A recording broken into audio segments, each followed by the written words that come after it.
Hello नमस्कार। आपके अपने channel Ambe home science classes में आप सभी का स्वागत है।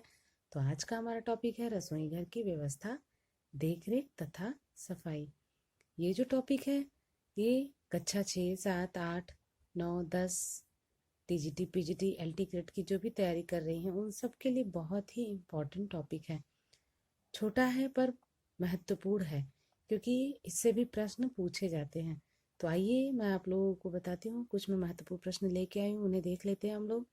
पहला हमारा प्रश्न है, रसोई घर की सबसे निकट होनी चाहिए। रसोई घर के सबसे निकट क्या होना चाहिए आपका? भोजन कक्ष। रसोई घर के सबसे निकट होना चाहिए भोजन कक्ष। यू आकार के रसोई घर में कितनी दीवारें होती हैं? तो यू आकार के रसोई घर में 3 दीवारें होती हैं।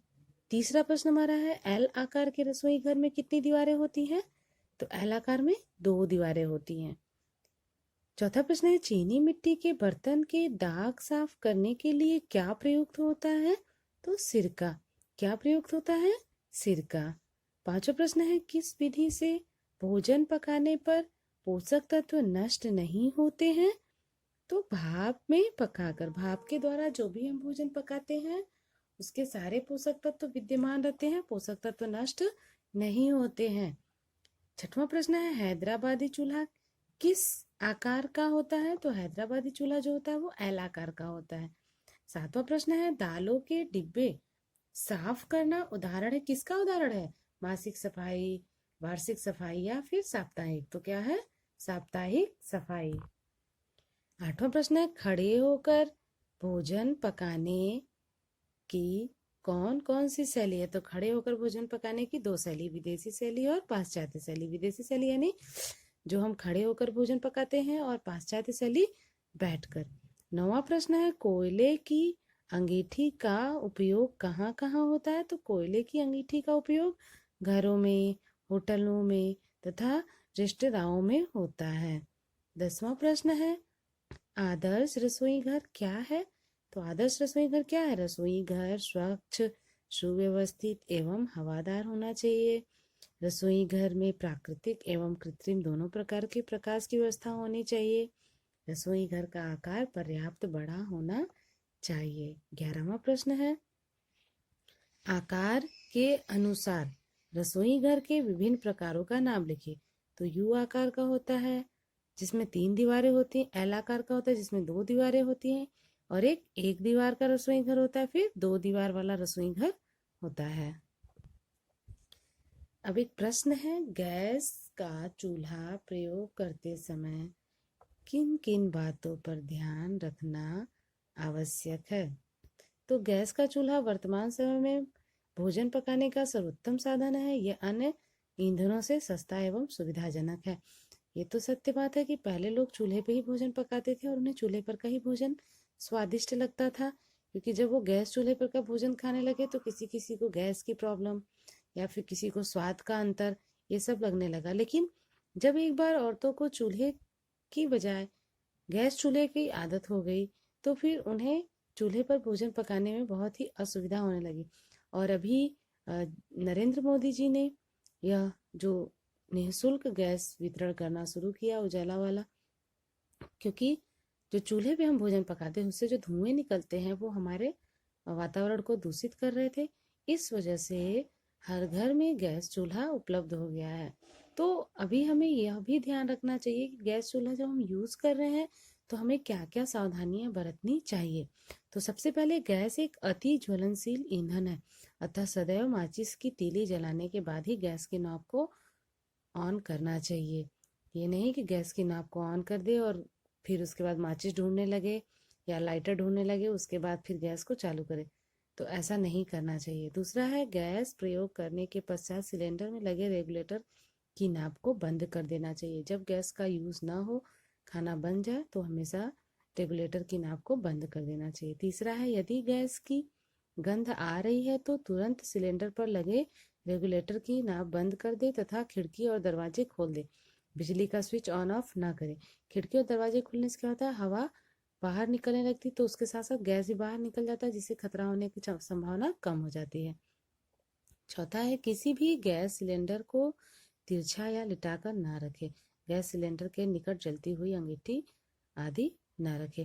कभी कभी क्या होता है, जब गैस खत्म होने लगता है तो लोग क्या करते हैं, उसको पलट देते हैं या उल्टा कर देते हैं। तो ये सब चीज़ें नहीं करनी चाहिए। और आज का आखिरी प्रश्न है 13वां, फ्रिज की सुरक्षा आप किस प्रकार करेंगे। आज तो हर घर घर में जैसे गैस चूल्हा हो गया वैसे घर घर में फ्रिज भी है, लेकिन ये जितने भी इलेक्ट्रॉनिक वस्तुएं हमारे यूज़ की हैं, डेली यूज़ की हैं, उनसे हमें सावधानी भी बरतना बहुत ज़रूरी होता है। उनके बारे में पूरी जानकारी रखनी भी चाहिए, किस प्रकार से किस चीज़ का हमें प्रयोग करना चाहिए, उसकी सफाई कैसे करनी चाहिए, उसकी सुरक्षा कैसे करनी चाहिए, ये सब बातें हमें ध्यान में रखनी ज़रूरी है। ये नहीं कि सिर्फ जो होम साइंस पढ़ रही हैं लड़कियां उनको ही इन सब चीज़ों के बारे में पता हो, ये हम सब के लिए ज़रूरी है, क्योंकि हमारे दैनिक जीवन में ये सब चीज़ें प्रयोग की जाती हैं। तो आइए मैं आप लोग को बताऊं कि फ्रिज की सुरक्षा आप किस प्रकार कर सकती हैं। तो रसोई घर के विद्युत यंत्रों में आधुनिक गृह यंत्र रेफ्रिजरेटर या फ्रिज एक महत्वपूर्ण यंत्र है। वर्तमान युग में अधिकतर शहरी परिवारों में इसका प्रयोग किया जाता है। फ्रिज एक महंगा विद्युत चालित उपकरण है। इसकी सुरक्षा हेतु निम्नलिखित बातों का ध्यान रखना चाहिए। नंबर 1, फ्रिज की सुरक्षा हेतु बिजली का वोल्टेज नियत रहना चाहिए। ऐसा नहीं कि वोल्टेज अप डाउन करता रहे, तो उससे भी फ्रिज के खराब होने की संभावना बन सकती है। आवश्यकता होने पर ही फ्रिज का द्वार खोलना चाहिए। जब जरूरत हो तभी फ्रिज का दरवाजा खोले, अगर जरूरत ना हो तो फ्रिज के दरवाजे बार बार नहीं खोलना चाहिए, क्योंकि उसका जो कूलिंग होता है, उसमें जो गैस होता है वो खत्म होने लगता है, फिर फ्रिज क्या करता है, ठंडा नहीं कर पाता है। तीसरा, समय समय पर फ्रिज को डिफ्रॉस्ट करे, उसकी पूर्ण सफाई करनी चाहिए। फ्रिज की जब सफाई करनी हो तो फ्रिज के स्विच को हमेशा ऑफ कर देना चाहिए। उसके बाद उसे एक साफ सुथरे सूखे हुए कपड़े से अच्छे से साफ करना चाहिए। अगर कांच लगा है तो कोलिन ले लेना चाहिए, उससे फ्रिज की सफाई करनी चाहिए। और फ्रिज को हमेशा दूरी पर रखना चाहिए, गैस चूल्हे से दूर रहे। वो उसके आसपास जो जगह है, थोड़ी फ्रिज के आगे पीछे जगह होनी चाहिए, उसके पास कोई और भी ऐसी इलेक्ट्रॉनिक चीज़ ना ही रखनी चाहिए। तो ये थे आपके बहुत ही महत्वपूर्ण टॉपिक कि किस प्रकार से हमें अपने रसोई घर की व्यवस्था करनी चाहिए, किस प्रकार से हमें फ्रिज की सुरक्षा करनी चाहिए, और हमारे यहाँ रसोई घर किस किस प्रकार के होते हैं। और भी मैं कुछ बताना चाहती हूँ आप लोग को। जो पाश्चात्य शैली और देसी शैली है, तो हम देसी शैली को भूलते जा रहे हैं और पाश्चात्य शैली को अपनाते जा रहे हैं।